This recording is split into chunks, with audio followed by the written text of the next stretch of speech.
आशा की किरण। ભગવાનના ભક્તો ભગવાનનું ભજન બહુ જ કરવું પડે, ખૂબ કરજો. અને ભૂલતા નહીં, ક્યારેક ક્યારેક વ્યક્તિ ભજન કરે પણ કેવું છે, મોલે વાવે ને પેલું ખડે ઉગે તો મોલને જામવા ન દે, જામવા ન દે.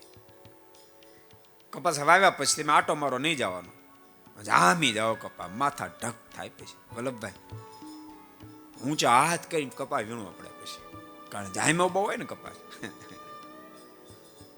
સમજાય છે મારી વાત? જય સ્વામિનારાયણ. કપાસ વાવો તો સાથે નિંદામણ બહુ જરૂરી.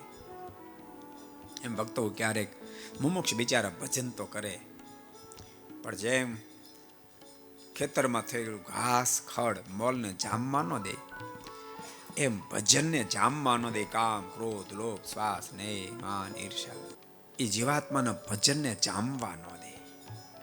એટલે મુમુક્ષને ભજન જમાવવું હોય તો ભક્તો નિર્દોષ જ્યાં સુધી ન થાય, દોષ ન ટળે ત્યાં સુધી ભજન જામે નહીં. એટલે વારે વારે કહું છું, મુક્ત ભાવથી ભજન કરશો તો દોષ વિરામ પામશે, પછી ઓટોમેટિક ભજન જામી જશે. ભજન ઓટોમેટિક જામી જશે, મોજ છૂટી જાય.